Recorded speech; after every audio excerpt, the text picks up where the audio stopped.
नमस्कार मित्रों, जैसा कि हम लोग बीएड तृतीय सेमेस्टर से संबंधित पैडागॉजी यानी कि शिक्षण से संबंधित, इतिहास शिक्षण से संबंधित विषय से संबंधित प्रश्नों को देख रहे हैं, तो आइए बिना देर किए आज के वीडियो में हम लोग देखेंगे इतिहास शिक्षण से दो वीडियो के अलावा जो कुछ बच गए थे प्रश्न उनको देखेंगे। और मेरा भरसक प्रयास है कि आपका पूरा सिलेबस जो है वह कवर हो जाए। और आपसे निवेदन है कि आप लोग जहाँ जहाँ बिंदुओं से मैं प्रश्न बना रहा हूँ वहाँ बिंदुओं को आप सारगर्भित तरीके से तैयारी करते रहें, क्योंकि शिक्षण में अब तक जो प्रश्न बने हैं अन्य विश्वविद्यालयों में इतिहास शिक्षण से जो प्रश्न बने हैं और इसके पहले अपने दीनदयाल उपाध्याय गोरखपुर विश्वविद्यालय में जो प्रश्न बने हैं उनके टॉपिकों को मैं सबको शामिल किया हूं। तो आइए आज में देखते हैं। पहला प्रश्न आज का है, किसने इतिहास को मानव जीवन की शिक्षा माना है। प्रश्न है आज का पहला प्रश्न है आपके समक्ष कि किसने इतिहास को मानव जीवन की शिक्षा माना है। तो हर्डर महोदय ने आपसे यह प्रश्न पूछा जा सकता है कि किसने इतिहास को मानव जीवन की शिक्षा माना है, तो हर्डर महोदय हैं। दूसरा प्रश्न है, किसने इतिहास को काल्पनिक कहानियाँ माना है, यानी कि किसने इतिहास की माखौल उड़ाया है और इतिहास को सिर्फ काल्पनिक कहानियाँ माना है।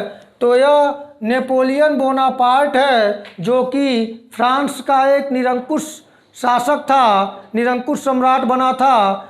यह नेपोलियन बोनापार्ट ने इतिहास को काल्पनिक कहानियों के रूप में देखा है, तो आप इसे तैयार कर लें। अगला प्रश्न है, प्राथमिक स्तर पर इतिहास शिक्षण का उद्देश्य क्या है। आप जानते हैं कि जो आपकी स्पेशल बीएड की जो डिग्री होती है वह अब तो प्राइमरी में भी शामिल कर लिया गया है, स्पेशली जूनियर और टीजीटी टेंथ ग्रेजुएट टीचर के लिए होती है। तो इसमें अगर प्राथमिक स्तर पर इतिहास पढ़ाए जाने का क्या उद्देश्य है, तो यहाँ पर मैं जो प्रमुख उद्देश्य हैं उन्हें लिखा हूँ, क्योंकि जब ऑप्शन में आपसे पूछा जाएगा तो वहाँ आप यहाँ से सहयोग प्राप्त करेंगे और वहाँ पे आपको प्रेजेंट ऑफ माइंड का प्रयोग करना होगा, क्योंकि उसमें या तो तीनों दिया रहेगा उद्देश्य और दिया देगा लास्ट में ऑप्शन उपयुक्त में से सभी, और या तो उसमें से कोई गलत देगा तो आप वहाँ चयन करेंगे। मैं यहाँ जितने मुख्य प्राथमिक स्तर पर इतिहास शिक्षण के उद्देश्य हैं वो लिख दिया हूँ। पहला है आपका इतिहास के प्रति रुचि उत्पन्न करना, यानी कि प्राथमिक स्तर पर बच्चे छोटे होते हैं, शैशवावस्था खत्म होने के आसपास पे होते हैं, उस स्तर पर इतिहास विषय के प्रति रुचि उत्पन्न करना पहला प्रमुख उद्देश्य होता है। दूसरा उद्देश्य है इतिहास शिक्षण का कि बालकों में कल्पना शक्ति का विकास करना, यानी कि छात्रों में कल्पना शक्ति का विकास करना, इस योग्य की वो कल्पना कर सकें। और तीसरा जो प्रमुख उद्देश्य है प्राथमिक स्तर पर वह है देश प्रेम, देशभक्ति की भावना का विकास करना, यानी जब प्राथमिक स्तर पर छात्रों को इतिहास से संबंधित प्रमुख व्यक्तियों को पढ़ाया जाएगा या इतिहास से संबंधित नेतृत्वकर्ताओं को पढ़ाया जाएगा जो कि भारत के अपने राष्ट्र से संबंधित जो कि अच्छे व्यक्ति हैं, उनके व्यक्तित्व से बच्चों में देश प्रेम और देशभक्ति की भावना का विकास होगा। तो यह प्राथमिक स्तर पर उद्देश्य है। अगला उद्देश्य है जीवन पर अतीत के प्रभाव को बताना। छात्रों को यह बताना इतिहास के माध्यम से उद्देश्य रखा गया है कि वह यह समझ सकें कि अतीत में जो हम करते हैं उसका हमारे भावी जीवन पर प्रभाव पड़ता है, किस प्रकार पड़ता है। इसलिए जीवन पर अतीत के प्रभाव को बताना उद्देश्य रखा जाता है। और अच्छे आचरण का विकास, अर्थात बच्चों को ऐतिहासिक पात्रों के माध्यम से अच्छे आचरण बनाने के लिए वे अच्छे नागरिक बने, इसलिए अच्छे आचरण का विकास करने के लिए इतिहास पढ़ाया जाता है। अगला प्रश्न है, उच्च प्राथमिक स्तर पर इतिहास शिक्षण का उद्देश्य क्या है, अर्थात प्राथमिक और उच्च प्राथमिक में थोड़ा सा अंतर रह जाता है। वहाँ पर भी जो है बच्चे ज़्यादा समझदार हो जाते हैं, बाल्यावस्था में पहुँच जाते हैं। तो वहाँ पे जो इतिहास का शिक्षण कराया जाता है उसमें इतिहास विषय के प्रति वास्तविक रुचि उत्पन्न करना, यानी कि छात्रों को इतिहास विषय की समझ विकसित करना, जिससे कि वे रुचि लेने लगे इतिहास विषय में, यह उद्देश्य रखा जाता है। और दूसरा प्रमुख उद्देश्य है आलोचनात्मक दृष्टि का विकास, यानी कि छात्रों को जो ऐतिहासिक पात्र, ऐतिहासिक घटनाएं बताई जाती हैं उनसे वे आलोचनात्मक व्याख्या कर सकें, इस योग्य बनाया जाता है। इसलिए इतिहास शिक्षण का है बहुत ही महत्वपूर्ण उद्देश्य रखा जाता है उच्च प्राथमिक स्तर पर कि छात्रों में आलोचनात्मक दृष्टि का विकास हो सके। अगला है मानसिक शक्तियों का विकास। मानसिक शक्तियों के विकास से तात्पर्य है कि बच्चे जो चीज़ ज्ञान के रूप में जो कहानी कथन के माध्यम से ऐतिहासिक पात्रों को पढ़ते हैं तो उनसे वह जीवन से संबंध स्थापित कर सकें, उनके विषय में समझ विकसित कर सकें, तो मानसिक शक्तियों का विकास होता है, यह उद्देश्य रखा गया है। अगला है समय ज्ञान एवं देश प्रेम एवं विश्व बंधुत्व को विकसित करना, अर्थात कि छात्रों में समय का ज्ञान कि प्राचीन समय में हम कैसे थे, प्राचीन समय का कालेरा कैसे निर्धारित किया गया है यह, और देश प्रेम एवं विश्व बंधुत्व, देश प्रेम के साथ साथ उन्हें विश्व बंधुत्व अंतर्राष्ट्रीय स्तर की भावना का विकास करना भी प्रमुख उद्देश्य रखा जाता है उच्च प्राथमिक कक्षाओं में। तो यह इतिहास के प्राथमिक स्तर और उच्च प्राथमिक स्तर पर इतिहास शिक्षण के उद्देश्य हैं। यह उद्देश्य मुख्य मैं लिख दिया हूँ, अब परीक्षा में आप इन्हीं के आधार पर सही आंसर का चयन करेंगे। आइए अगला प्रश्न देखें। महत्वपूर्ण प्रश्न है मूल्य, जिसे अंग्रेजी में वैल्यू कहते हैं। शब्द की उत्पत्ति किस भाषा के किस शब्द से हुई है? मैं दो प्रश्नों को इसमें जोड़ दिया हूँ कि वैल्यू शब्द यानी कि हिंदी में मूल्य कहते हैं, इस वैल्यू शब्द की उत्पत्ति किस भाषा के किस शब्द से हुई है? तो वैल्यू शब्द की उत्पत्ति जो है वह लैटिन भाषा के बेलोरो शब्द से, बेलोरे शब्द से हुआ है, जिसका अर्थ होता है महत्व या उपयोगिता। यहाँ से 2-3 प्रश्न बनते हैं, आप लोग देख लें। एक तो मूल्य को अंग्रेजी में वैल्यू कहते हैं, और ये वैल्यू शब्द की जो उत्पत्ति है यह किस भाषा से हुई है? तो लैटिन भाषा के, और लैटिन भाषा के किस शब्द से हुई है? तो बेलोरे शब्द से हुई है। और यदि यह पूछे लैटिन भाषा के बेलोरे शब्द का क्या अर्थ आशय है या क्या अर्थ है, तो उसका अर्थ होता है महत्व या उपयोगिता। अगला प्रश्न है ब्लूम के ज्ञानात्मक पक्ष के व्यवहारिक रूप का सही क्रम है। यह प्रश्न मैं तीनों वीडियो में कराया हूँ, बहुत इंपॉर्टेंट क्वेश्चन है, क्योंकि शैक्षिक उद्देश्यों का वर्गीकरण सर्वप्रथम ब्लूम महोदय ने, बेंजामिन ब्लूम महोदय ने किया था। और इन्होंने शैक्षिक उद्देश्यों का वर्गीकरण 3 रूपों में किया, 3 भागों में किया था। पहला था ज्ञानात्मक, दूसरा था भावात्मक, और तीसरा था क्रियात्मक या मनोशारीरिक। तो उसमें से ज्ञानात्मक पक्ष से प्रश्न बनाए जाते हैं। यह 6 रूप में है। पहला है ज्ञान, दूसरा बोध, तीसरा प्रयोग, चौथा विश्लेषण, 5वां संश्लेषण और 6वां मूल्यांकन। इसी प्रकार भावात्मक का भी है और क्रियात्मक का भी है, लेकिन अब तक परीक्षाओं में जो प्रश्न विशेषतः पूछे गए हैं वह ज्ञानात्मक के से ही पूछे गए हैं और ज्ञानात्मक के क्रम को पूछा गया है। तो यही सही क्रम है, ज्ञान, बोध, प्रयोग, विश्लेषण, संश्लेषण और मूल्यांकन। तो आपको यहाँ तैयार रखना है, कभी कभी पूछ देगा कि ब्लूम के ज्ञानात्मक पक्ष का पहला रूप क्या था, तो आप जानेंगे पहला है ज्ञान और अंतिम क्या है, तो मूल्यांकन। आइए अगले प्रश्न पर विचार करें। अगला प्रश्न है इतिहास के पाठ्यक्रम के निर्माण के सिद्धांत। यहाँ भी इतिहास पाठ्यक्रम के जो मुख्य प्रमुख सिद्धांत हैं उनको मैं नोट कर दिया हूँ। आप इसे तैयार करेंगे और परीक्षा में जैसे प्रश्न आएगा आप उनको प्रश्न के अनुसार अपने आप को तैयार करेंगे और उसका आंसर निकालेंगे, हल करेंगे। तो यहाँ पे जो प्रमुख सिद्धांत है इतिहास शिक्षण के पाठ्यक्रम का, पहला है प्रेरणा का सिद्धांत, दूसरा है रुचि का सिद्धांत, उपयोगिता का सिद्धांत और क्रिया का सिद्धांत, प्रजातांत्रिक अवधारणा का सिद्धांत, समन्वय का सिद्धांत और शैक्षिक मूल्य का सिद्धांत। यह मैं 7 इतिहास पाठ्यक्रम के सिद्धांत को लिखा हूँ, आप लोग इन्हें तैयार कर लें। अब इन्हें व्याख्या करने की आवश्यकता नहीं है, आप स्नातक हैं, इसको समझ सकते हैं कि प्रेरणा का सिद्धांत की इतिहास पाठ्यक्रम में प्रेरणा को महत्व दिया जाता है कि इस प्रकार पाठ्यवस्तु हो, पाठ्यक्रम हो जिससे कि छात्रों में प्रेरणा हो सके, प्रेरणा प्राप्त कर सकें और रुचि उनकी बनी रहे और उससे उपयोगी उनके जीवन में हो। और क्रिया का सिद्धांत कि उसे वो अच्छे पात्रों से अच्छाई सीख कर करने योग्य बने और प्रजातांत्रिक मूल्य यानी प्रजातांत्रिक सिद्धांतों को जाने कि प्रजातांत्रिक सिद्धांत जियो और जीने दो है, इसे समझ सकें। और समन्वय, जानते हैं कि किसी भी राष्ट्र या देश में अनेक धर्मों के लोग होते हैं, अनेक विचारधाराएं प्रचलित होती हैं,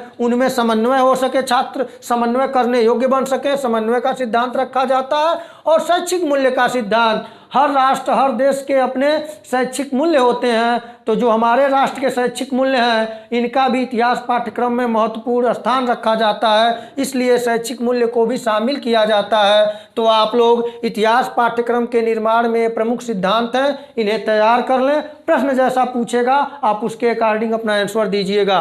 अगला प्रश्न है, किसने इतिहास को अतीत का राजनीति कहा है?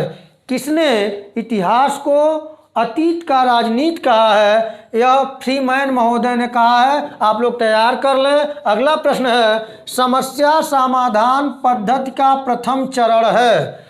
मोस्ट इंपॉर्टेंट क्वेश्चन है, जो समस्या समाधान पद्धति है इसका प्रथम चरण क्या है? तो इसका प्रथम चरण है समस्या की पहचान करना। और यह पूछे कि अंतिम चरण क्या है, तो जो अंतिम चरण है वह तथ्यों का मूल्यांकन करना है। यदि इसके क्रम को देखें तो मुख्यतः हम समस्या समाधान पद्धति के 4 चरणों की बात करते हैं। पहला है समस्या की पहचान, उसके बाद लिखते हैं समस्या का महत्व, और तीसरा जो होता है वह होता है कि समस्या से संबंधित तथ्यों का संकलन, संगठन, व्यवस्थीकरण करना, और चौथा है तथ्यों का मूल्यांकन करना कि हमारे जो तथ्य हैं वह समस्या समाधान में कितने सक्षम हैं। तो यह समस्या समाधान के प्रथम और अंतिम चरण, और वो भी 2 चरण, जो दूसरा है समस्या का महत्व और तीसरा है तथ्यों का, समस्या से संबंधित तथ्यों का संकलन करना, संगठन करना, उसका व्यवस्थापन करना, और चौथा है तथ्यों का मूल्यांकन करना। अगला प्रश्न, प्रश्न संख्या 10 है, इतिहास शिक्षक के प्रमुख गुण क्या क्या होते हैं? ये भी प्रश्न बनने की संभावना है कि एक इतिहास शिक्षक के प्रमुख गुण क्या हैं। तो प्रमुख गुण, सबसे पहला गुण जो है वह व्यवसाय के प्रति निष्ठा। व्यवसाय के प्रति निष्ठा को मैं खुद रखा हूँ, ये होना भी चाहिए, क्योंकि एक शिक्षक है तो उसे अपने शिक्षण के प्रति जागरूक होना है। यानी कि शिक्षक जो है वह युग निर्माता है और छात्र राष्ट्र के भाग्य विधाता हैं। तो सबसे पहले एक शिक्षक को शिक्षक समझना चाहिए, तो व्यवसाय के प्रति निष्ठा होनी चाहिए। दूसरा जो प्रमुख गुण है विषय के प्रति निष्ठा, यानी कि अगर हिस्ट्री यानी कि इतिहास का अगर शिक्षक है तो उसे अपने विषय के प्रति निष्ठावान होना चाहिए।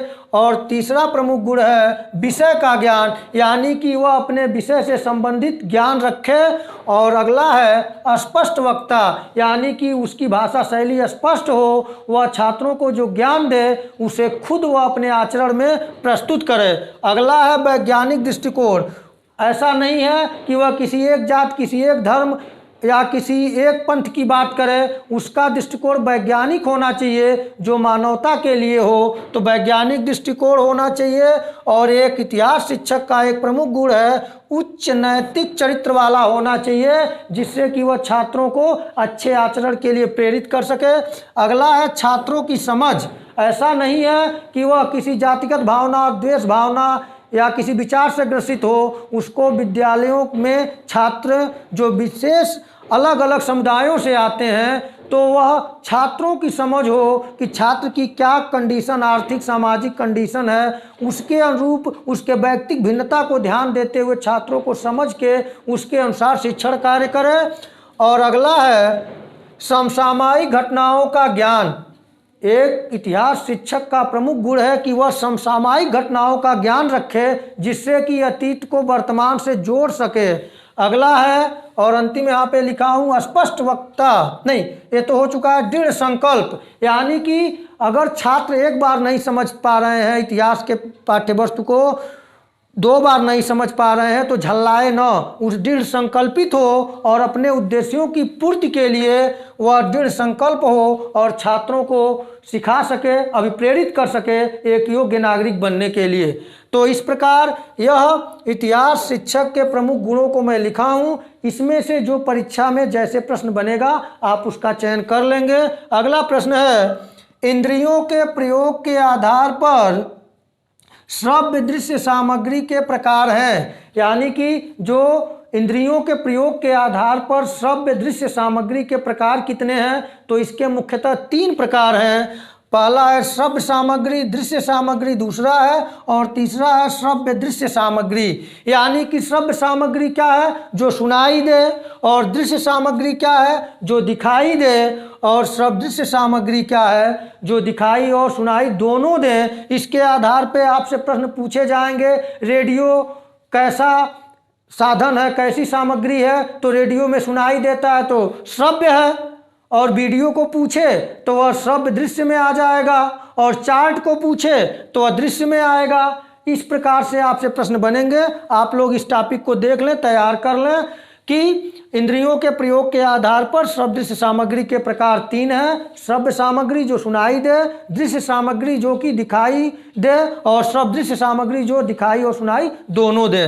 अगला प्रश्न है, क्रियात्मक अनुसंधान के प्रतिपादक हैं। क्रियात्मक अनुसंधान जिसको अंग्रेजी में एक्शन रिसर्च कहते हैं, इसके प्रतिपादक हैं, तो इसके प्रतिपादक स्टीफन एम कोरे। और यदि क्रियात्मक अनुसंधान पूछे कि अर्थ होता है, तो तत्कालीन समस्या का समाधान ढूंढने के लिए क्रियात्मक अनुसंधान किया जाता है, तो इसे तैयार कर लें। और यदि एक्शन रिसर्च शब्द यानी क्रियात्मक अनुसंधान शब्द की बात किया जाए कि इस शब्द का पहली बार उल्लेख किसने किया है, तो वह किए हैं कर्ट लेविन महोदय ने। सबसे पहले एक्शन रिसर्च यानी क्रियात्मक अनुसंधान शब्द का नाम लिया था, लेकिन इस समय जिस अर्थों में इसका प्रयोग किया जाता है वह स्टीफन एम कोरे महोदय हैं। तो इसलिए इनका जो नाम है प्रतिपादक में क्रियात्मक अनुसंधान के स्टीफन एम कोरे आप चयन करेंगे, आंसर देंगे। और यदि शब्द की बात पूछेगा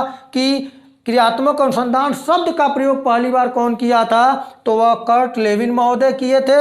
अगले प्रश्न को देखें, पुस्तकालय जिसे अंग्रेजी में लाइब्रेरी कहते हैं, यह लाइब्रेरी शब्द की उत्पत्ति लैटिन भाषा के किस शब्द से हुई है, तो यह लैटिन भाषा के लाइबर से हुई है, और लाइबर का अर्थ होता है पुस्तक। तो यहाँ से प्रश्न बनेगा कि पुस्तकालय को अंग्रेजी में लाइब्रेरी कहते हैं, और लाइब्रेरी शब्द की उत्पत्ति किस भाषा से हुई है, तो लैटिन भाषा से, और लैटिन भाषा के किस शब्द से हुई है, तो लाइबर शब्द से हुई है, और लाइबर शब्द का अर्थ क्या होता है, तो पुस्तक होता है। इसके बाद अंतिम प्रश्न आज है, रॉबर्ट ग्लेसर के बुनियादी शिक्षण प्रतिमान के चरण का सही क्रम है। मैं ग्लेसर का मैं कल बताया था कि बुनियादी शिक्षण प्रतिमान किसका है, तो बुनियादी शिक्षण प्रतिमान या बेसिक टीचिंग मॉडल जो है वह रॉबर्ट ग्लेसर महोदय का है, और इन्होंने 1962 में इसे प्रस्तुत किया था। और इसके जो 4 प्रमुख चरण हैं, पहला है उद्देश्य निर्धारण, दूसरा है पूर्व व्यवहार, कहीं कहीं आपको प्रारंभिक व्यवहार लिखा मिलेगा, और तीसरा है अनुदेशात्मक प्रक्रिया, अनुदेशनात्मक प्रक्रिया, और चौथा है निष्पादन मूल्यांकन। यह 4 चरण हैं बुनियादी शिक्षण प्रतिमान के जो रॉबर्ट ग्लेसर महोदय ने दिया था। तो इनके क्रम को याद रखें, हो सकता है कि व्यवस्थित दे या 3 दे दे, एक दूसरा कोई दे देगा, तो आपको इन चारों को याद रखना है। और कल के प्रश्न में एक मिस्टेक हो गया था कि ग्लेसर के बुनियादी शिक्षण प्रतिमान को किसने कक्षा कक्ष उपागम कहा है, तो मोर्सावेल और ब्रूस जॉयस ने कहा था, जबकि मैं गलती से कोल और ब्रूस कह दिया था, तो आप लोग उसे सुधार कर लीजिएगा कि ग्लेसर के बुनियादी शिक्षण प्रतिमान को किसने कक्षा कक्ष मीटिंग कहा था, तो जॉयस, ब्रूस और मोर्सावेल ने।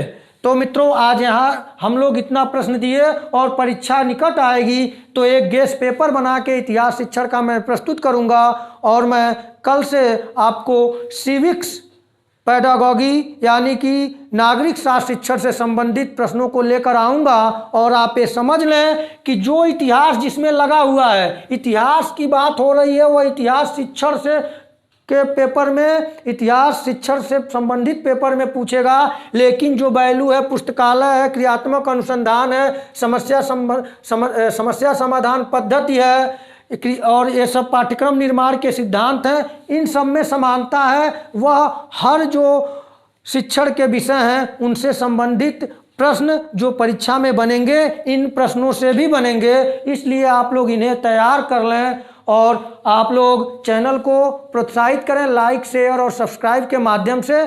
तो आज इतना ही। नमस्कार।